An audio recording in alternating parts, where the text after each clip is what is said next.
It's 2 a.m. You're lying in bed, staring at the ceiling, completely exhausted. But your brain? Well, your brain is running a marathon. You're replaying a slightly awkward conversation from 3 days ago, or maybe you're agonizing over an upcoming exam, or even second-guessing your entire career path. Okay, let's dive into this, because if you've ever felt trapped inside your own head, this explainer is exactly what you need. Why won't my brain just shut off? It's a question we've all asked ourselves in sheer frustration.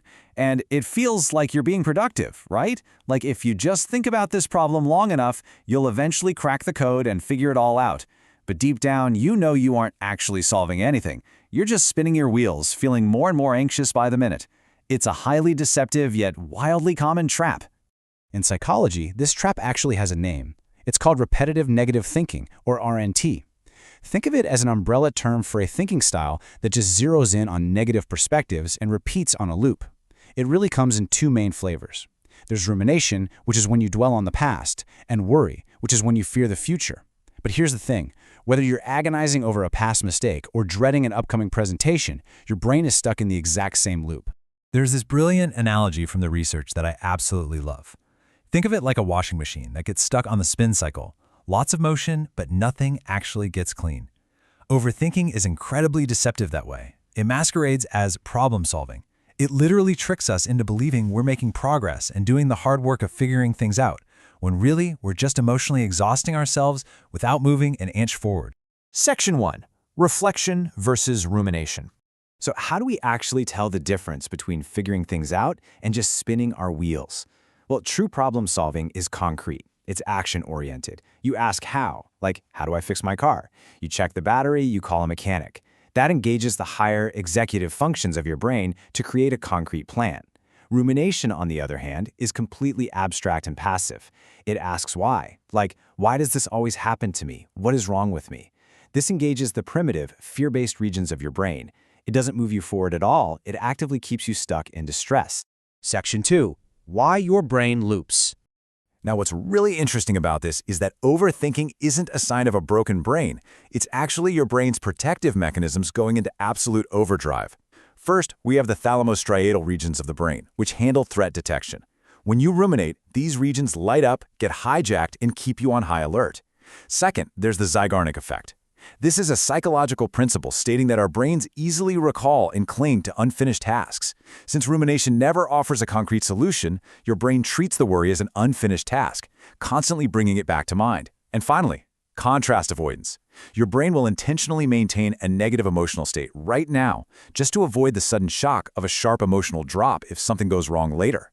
Basically, your brain would rather stay miserable than be caught off guard. Crazy, right? Section 3. The cost of overthinking. But all this misguided protection comes at a steep price. Mentally, constant rumination actively destroys your working memory. Your brain gets so full of background noise that you can't retain new information or focus on your studies. It also ruins your decision-making abilities. And physically, experimental studies show rumination causes significant spikes in blood pressure. It drops your heart rate variability, meaning your body struggles to recover from stress. It triggers a chronic release of the stress hormone cortisol, and of course, it fuels severe insomnia. In everyday student life and relationships, this plays out in incredibly draining ways. Endlessly replaying a flawed presentation in your head for 3 weeks doesn't make you a better public speaker, it just destroys your confidence. Overanalyzing a friend's slightly distant text message doesn't fix the friendship, it makes you anxious and actually strains the relationship because you start acting defensively based on an assumed threat.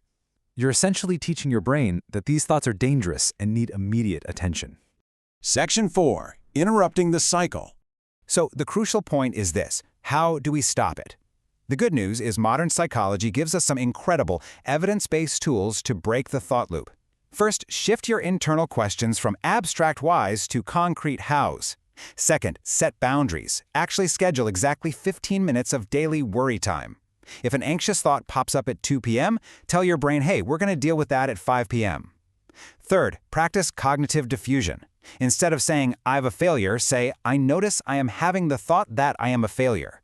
That slight distance takes away the thought's power. And fourth, redirect your attention. Focus entirely on the physical sensations of a present task. If you're washing dishes, feel the water, smell the soap. It grounds you. Remember, the goal isn't to fight the thoughts, it's to change how you relate to them.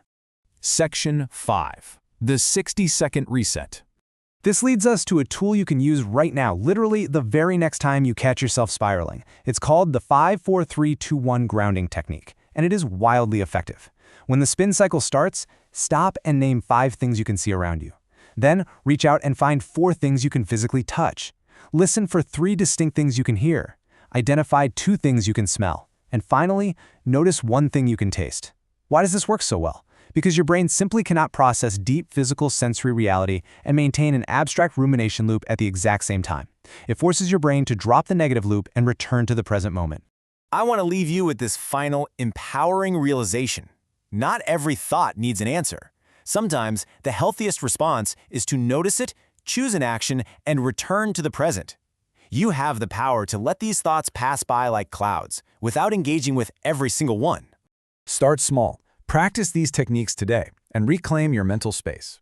Ask yourself, what could you achieve if you took all the energy you spend overthinking and finally poured it into your real life? StudyNova. Simple learning, practical growth.